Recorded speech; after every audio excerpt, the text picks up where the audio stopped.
Sorry about that, guys. We had a little bit of a technical difficulty glitch, but we are back and we are ready to roll. Jen, Ozzy, I want to play a little game called Would You Rather? I'm going to throw out 2 topics and you pick one which you would rather. So let's start. Would you rather dance bachata or salsa? Jen? Salsa. Ozzy? Love bachata, pero salsa all the way, baby. I agree with you guys. Salsa all around. We got 3 for salsa. Listen, who would you like to listen to? Bad Bunny or Daddy Yankee? Who are you on your playlist, Jen? As much as I love this new generation, I got to go with the oldie, Mr. Daddy Yankee. Ozzy, who's your pick? You know what? I grew up with Daddy Yankee, but for me, it has to be Bad Bunny. If it's good enough for Freddie Freeman's kid, it's good enough for me. Bad Bunny all the way. Wasn't that a great moment? I love that. I love that he chose that. Yeah, I'm going to go with Bad Bunny. Although I hate we're all millennials here and we're just getting dragged for our side parts, our skinny jeans, like you name it. I don't even want to hear that Daddy Yankee is for like the oldies. Please don't start saying that classic. I can't. All right, let's talk about energy. I already had 2 cups of coffee today. Jen, cafecito or yerba mate? Neither. I don't like coffee. I know, and it's weird, especially as a Latina and like Dominican. Like, yeah, I don't like coffee. But somebody asked me if I would rather than drink Malta Morena, and yes, I would. I love Malta Morena, so I would rather drink that. How do you get your energy? I don't understand people that don't drink up. Like you are this anomaly. Like you have great energy, but you don't have the caffeine. Where do you get it from? I always say, especially on days when I'm like beat, I always say, I wish I liked coffee so that I could get some caffeine. But I don't know. I get it out of somewhere. Like, God, give me some vitamin D and like ready to go. But I don't know. Ozzy, what's your pick? Oh, coffee all the way. Coffee. I'm a huge cafecito guy. Nothing better than having a 2 p.m. little coffee kick after your nice lunch. How many cups a day would you say on average you drink? You know what? Now I try to keep it to 1 a day. That's why I actually like the cafecito, because it's short and it's very little. In my American culture side, I'm used to that bigger cup of coffee. But that's why I love it. I love cafecito, short, does the job, and it's actually quicker to consume with a lot less calories. And that is true. That is true. I went from on show days drinking 6 cups of coffee a day. I know that's disgusting and crazy. I know I'm an addict. To now I've cut it back to 3. So at least I've cut my consumption in half. But you're right, that 2 p.m. drag, man. I need that little bit of espresso, that cafecito. I absolutely love it. All right, let's talk about some rice. Would you rather have arroz blanco or arroz amarillo? Which one are you choosing, Jen? Blanco all the way. I mean, I like rice. I love rice. But yeah, the white rice, that's for me. I have a slight obsession with rice. I love them both, but I would go with white as well. Yeah. Same. White rice. My grandmother's white rice. So good. Yeah. Love it. Okay, last question. This is going to lead us into our next topic. David Ortiz or Albert Pujols? Who are you choosing, Jen? I can't pick. That is like, no, that's like asking me mom or dad. Like, I can't pick. I'm picking both. Ozzy, who has it for you? Who are you choosing? I love Big Papi. He was exciting, but this is an easy pick. Albert Pujols all the way. The best Latino player to ever put on a uniform, basically, statistic-wise. Google it. If you want to argue about it, there's nothing like, no one's ever played the game like the machine that's been born in a Latin American country. So I'd go with Albert. Yeah, I'm going to go with Albert as well. And I will take his off-the-field accomplishments and measure of his character, because he is an incredible human being and has done so much for the Dominican Republic and for disabled children and for his community. So I'm going to go with Albert Pujols. Of course, Big Papi has done a lot as well. But since we are on the topic, let's talk about the news that sent shockwaves. It shook the world of MLB when it was announced on Thursday that Albert Pujols was being released in the final year of his 10-year contract by the Los Angeles Angels of Anaheim. There wasn't a lot of information. It came as a full-on surprise, not just for fans of the game, but also to his teammates. In an article that just came out, Mike Trout was quoted as saying that he had no idea until he saw Albert hugging guys in the clubhouse. That to me speaks volumes and raises a few red flags when you think about how baseball works. Now, very rarely do guys get a chance to dictate their own narrative when it comes to ending their career. You look at guys like Big Papi, Derek Jeter, who were able to construct their entire farewell tour after having incredible careers. But then you have a guy like Albert, who deserved to have a farewell tour, who deserved to have that goodbye moment where he goes to all of the stadiums and they all have nice things to say about him and hand him plaques and bases with his name. He was robbed of that opportunity. He was taken out of the lineup. Now, some of the details are a little foggy, but Jen, in your opinion, how did this all go down? And what do you know from your sources about this entire event? Yeah, so I mean, what I've heard is Albert wanted more playing time. The pitcher that was pitching the game that he wanted to play, he was actually 6-9 against this pitcher, which is actually pretty good. He had 2 home runs against him, 2 walks. I don't remember the other stats, but he had actually hit pretty well against this one pitcher. So you would think that he would be in the lineup for such a pitcher. He wasn't. He was asking for more playing time. He said he was not going to retire, according to this article as well. Had an argument with Joe Madden, and then he was DFA'd the next day. So to me, it's just so disrespectful. It's Albert Pujols. I don't care if he is in a decline in his career, right? He's still Albert Pujols, and there's still a level of respect that you need to treat him with. If they don't want to continue with him being on the team, then you give him a couple of days, and you allow fans to say goodbye and at least see him one last time and know that that's his last time as an Angel, at least on the field. I don't know why they couldn't do that or extend him that courtesy, because I don't think that if Pujols would have said, no, just cut me right now. I think if the Angels could have allowed him a couple more days and just say, we'll give you till Monday, till Sunday, whatever. And that's the level of disrespect that I don't get it. I love Joe Madden. I've always had such respect for him. I think he does a lot for the Latino community in his hometown in Hazleton, Pennsylvania. He does a lot. And I just, obviously what he did with the Chicago Cubs, always admired him. But if all of this that we're hearing is true, it leaves a sour taste in my mouth, and we talked about this on the day that it happened. Ozzy, I know you have a lot to say about this and feelings as well. Well, it's ironic that the moment has gone to this now. It's this person's fault. Madden didn't want to play him. The front office. I'm going to be honest. The end story is going to be here. The way that it happened was unprofessional to someone that means so much to the game of baseball. Okay, well, later on the day, we're going to talk about Willie Mays getting walked around, in a car in his 90th birthday. That's Albert Pujols when he gets to 90. Okay, he's that type of player. Just is. He's first ballot Hall of Famer. And for him to be treated this way, it sends a lot. And it sends a message to the clubhouse, okay? Joe Madden right now has a huge issue in his hand because coming out that him and Albert were not getting along, your superstar Mike Trout is unhappy, okay? He already said it. There's a lot of guys in that clubhouse that are starting to look around and say, okay, why weren't we winning? Was Albert the issue? Okay.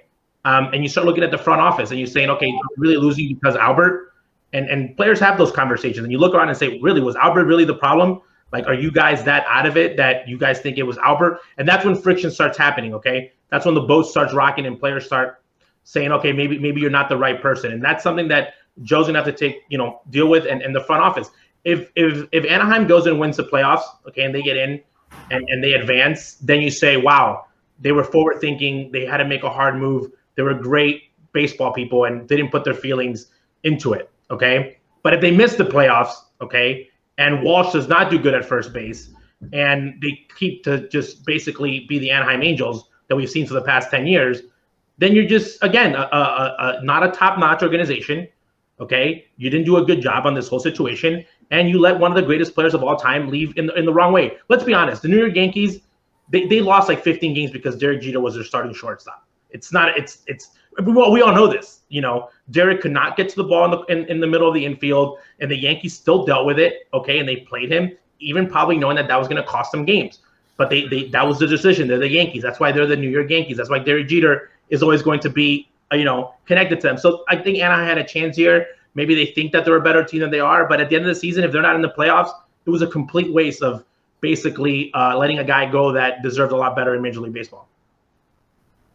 What do you say, Ozzy, to the argument when people say, well, it was a transactional move, they needed to give more playing time, it was a roster issue, and they needed to make room, and it wasn't really about the emotions? What do you take away from that response from people? You know what, though? When you're a manager, you find ways to play guys, okay? And Joe Maddon's supposed to be the wonder of the guy that can play everybody. You know, he did it in Tampa, he did it in the Cubs. You know, your front office is going to tell you that they want to play guys a lot more than others. Okay, the situation is Walsh. They want him to play first base a lot more, and obviously Ohtani. But you have the American League. You have the DH. You know, you kind of try to navigate the system, and I know it's going to be hard. And again, unless Albert becomes an insubordinate, is actually causing issues in the clubhouse, then you consider that. Then the short story actually changes.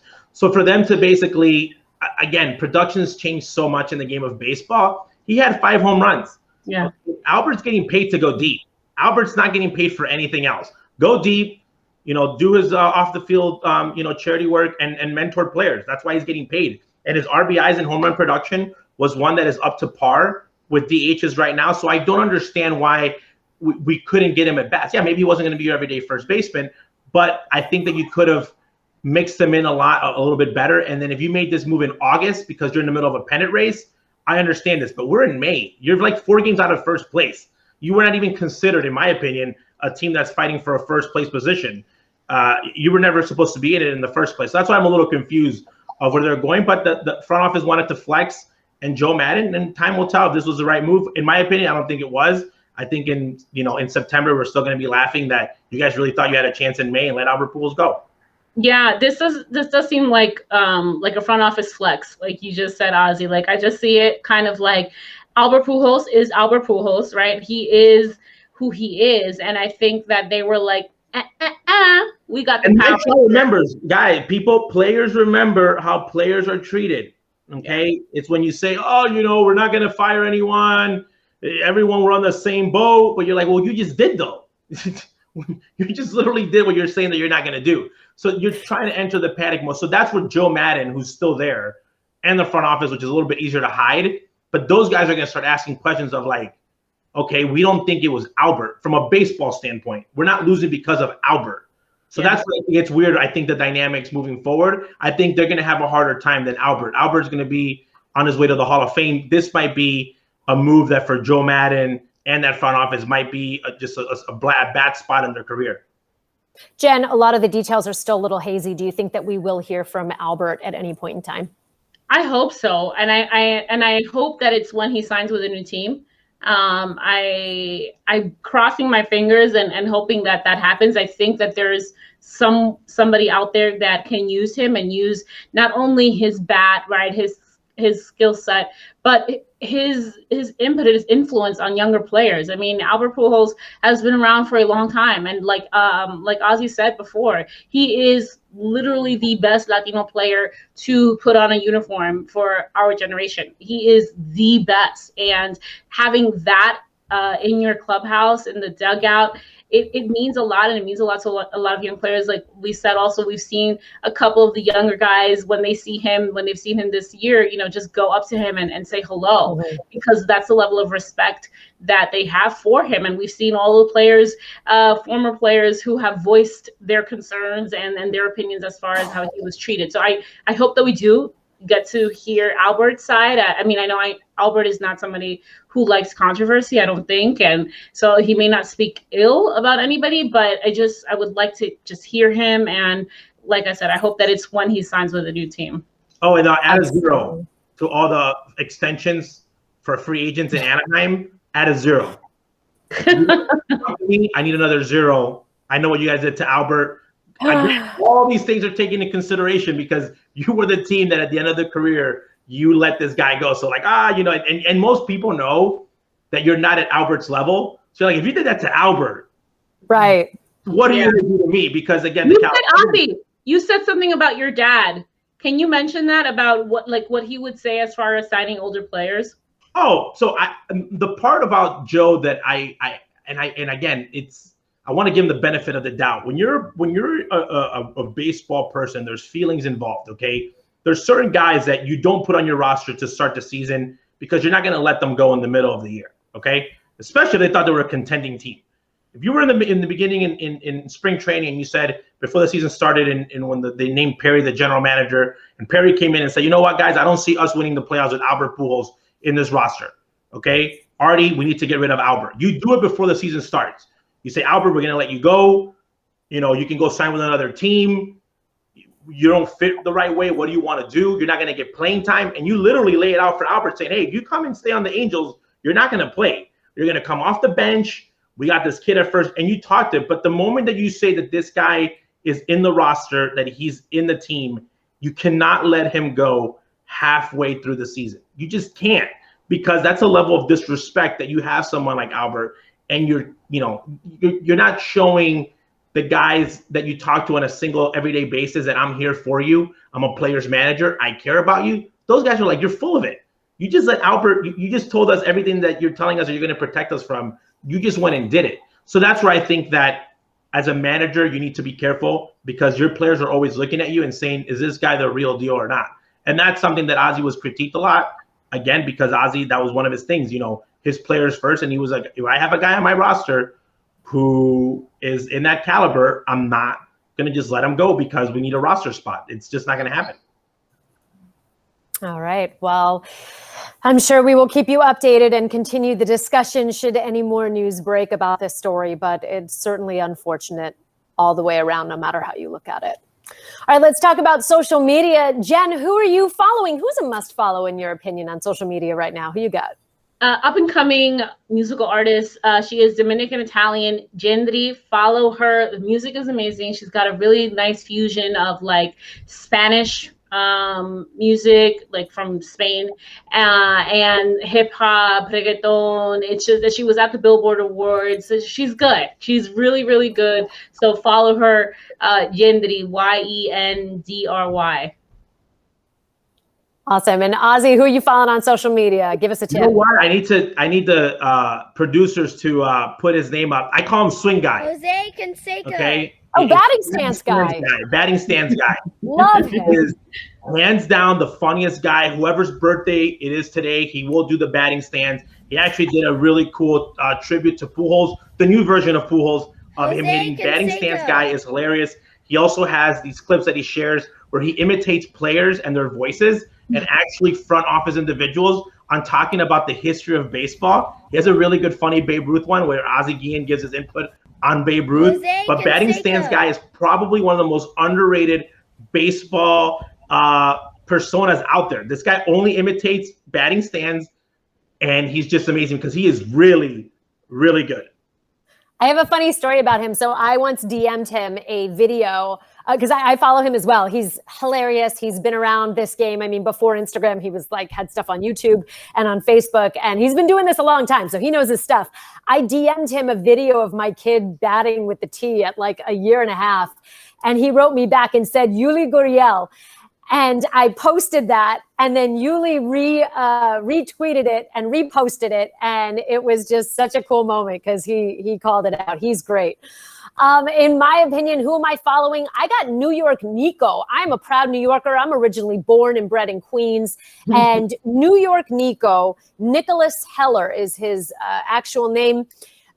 He basically took it upon himself when the pandemic hit to go around to old mom and pop shops that were in danger of closing due to the pandemic in New York City, capture their stories, their tales, and talk about their history in New York City. He is a man of the people, of the New York people. He also calls himself the unofficial talent scout of New York City. So he finds crazy, eccentric New Yorkers. If you love the city, if you love New York stories, follow him. He also has a new series on Hulu called Localish, and he is spearheading that. He's on the first episode of that, and he basically shows you around New York City on his terms. He also is part of a huge initiative to save Chinatown, which has basically, he started a GoFundMe and a Kickstarter to save some of the restaurants in Chinatown, which were hardest hit by the pandemic and the lack of tourism in New York City. Nicholas Heller, New York Nico. He is a must follow for me. Julie, you know how I know that you are a New Yorker? Because as soon as you said, I'm a New Yorker, your accent, your New York accent, I'm a New Yorker. I'm from Queens, y'all.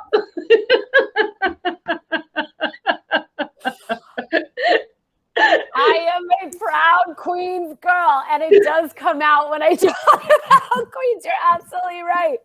You're absolutely right. I can't help it. I love it. I live and breathe New York, and to be honest, I never thought in a million years I'd wind up on the West Coast, and I miss it every day. So shout out to my New York homies. All right, so let's talk about what's on our mind. At the end of each of our shows, we get a moment to talk about what's on our mind. So I'm going to go ahead and make that my moment today. I want to talk about the Astros for a hot second. Look, every story needs a villain. As someone who has a background in theater, as I do, and as a reporter, I always look for the storyline in events and games. But I truly believe that the Astros shame tour and the ire of fans that this team has drawn this season is inherently good for baseball. Sure, they cheated so they can wear it. And some will make the argument that, well, many teams have cheated in the past. The Astros were just unlucky enough to have gotten caught. Hinch, Springer, Cole, Cora have all moved on. And only 5 players remain from that hated 2017 championship team. But for fans of baseball, it is enough motivation. This year's the first time that fans can air their displeasure. They can yell at the field. They can bang plastic trash cans in the stands. They have been waiting 2 years to do this given the pandemic. So let them air their grievances. It adds to the narrative, and it keeps fans interested, engaged, and entertained. For Altuve, Bregman, Correa, Gurriel, this is the test of mental fortitude. And it's a test of how they're going to handle themselves under fire and in the future. This is their chance to write their own narrative as this season and as their careers progress in the years to come. So from here on out, do they put on the earmuffs or do they don bunny ears? It's all up to them on how they're going to react. But to me, there's nothing more interesting this season and more interesting to tune into than this Astros shame tour. I'm all for it. I know they asked MLB and they complained about Yankees fans and they said, you got to ban the Oscar the Grouch costumes and all of that. But at the end of the day, it's good for baseball. Yes. Yeah. I could not agree more. You know what, though? It's funny. It's Yankee fans need to look in the mirror, okay? Garrett Cole takes them out for them every 5 days. I think that he was on that team. He benefit from wins, okay? I feel that you said the word villain. That's Jose Altuve. Those are the guys that are still there. I think that if they embrace it and they say, you know what, we're going to play, we're going to get booed, it is what it is. We've had guys that have been caught with steroids that played on the Yankees that have rings because of it, okay? That are just as many guys, okay, that we know that have been caught that play with you on a World Series team than guys that allegedly use the trash can. So I know that it's going to be a back and forth, but some guys are wearing it harder than others. I think at this point they just have to basically embrace it and said, we're the villains of this story, okay? And we've been made the protagonist because obviously Altuve might be the best player on that team that is a part of it. So he's become the face of it. But I think it is good for baseball. It goes back and forth. It's something that's going to be a part of it. So enjoy it, play it. But, I think it's any different.